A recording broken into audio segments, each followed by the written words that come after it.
Today is Tuesday, Parashat Noach. Parashat of this week tells us about the Tower of Babel.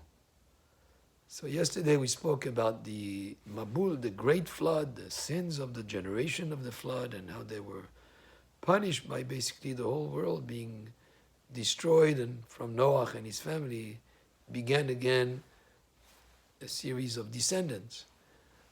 The end of the parasha tells us about the Tower of Babel. They were all living in one area, and they built a huge tower, very, very tall tower. Their leader was Nimrod, which in itself, the word Nimrod comes from the same root word of Hebrew, meaning Nimrod is to rebel. So they sort of rebelled against Hashem, and they built a tower. According to our sages, they wanted Chas v'Shalom to wage war against Hashem. They were very, very united. And that's why they were not destroyed just like the people of the generation of the Great Flood. Their punishment was that they were dispersed and they got mixed languages. Before, they were all speaking one language, Lashon HaKodesh. But then their plans were, of course, put to naught. And their punishment was that they couldn't understand anymore each other because they spoke different languages and they were dispersed.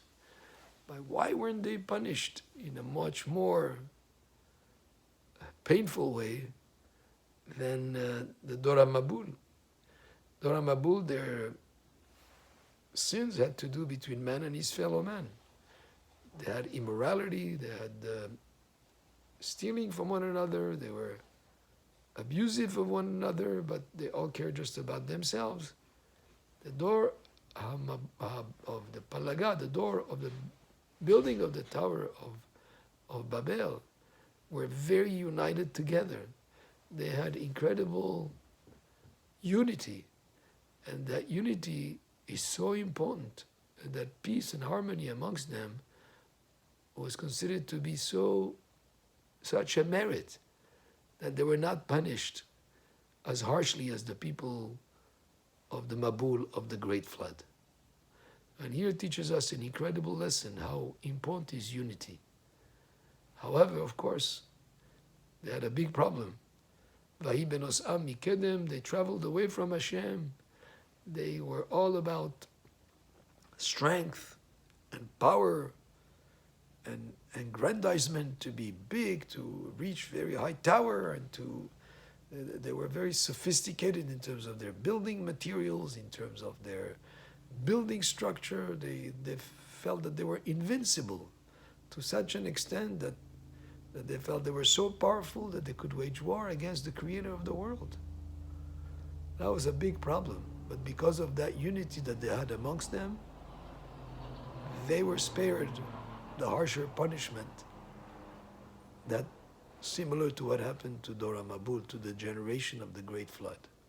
So important is unity. And the other aspect that was a big problem is they valued so much the material and the strength and power of being able to build such huge tower that took precedence over even human life. If one of the builders had a work accident and fell down, he was okay. There are work accidents that happen. They would mourn over it, but they would be much more mournful and much more distressed over maybe one of those big building blocks if it was lost in the construction, if it fell down, because they valued so much the material more even than people.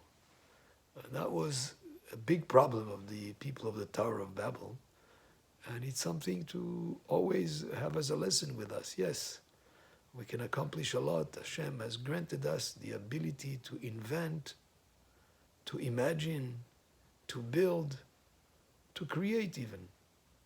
But at the same time, we have to make sure that we realize that anything we accomplish is because Hashem makes it possible, and not because of our self-centered, I made it happen. Yes, we do our part, but it's all because Hashem made it possible. That was a big problem of the people of the Tower of Babel, is that they took all the credit for themselves, and not just to the credit, but even wanted to wage war against the creator of the world. That's when power and a feeling of being invincible can get to such an extent. And it can happen when a person is successful, when a person is able to accomplish a lot. He can feel that he can make it all happen to the extent that he can do whatever he wants. But in Dora Palaga, this generation of the Tower of Babel, of course, they were taught a lesson. There are limits to what a person can do. That unity was their great, great value. But when they crossed that line, Hashem dispersed them and got them mixed up, and of course they were not able to reach as high as they wanted to. Baruch Adonai le'olam, amen ve'amen.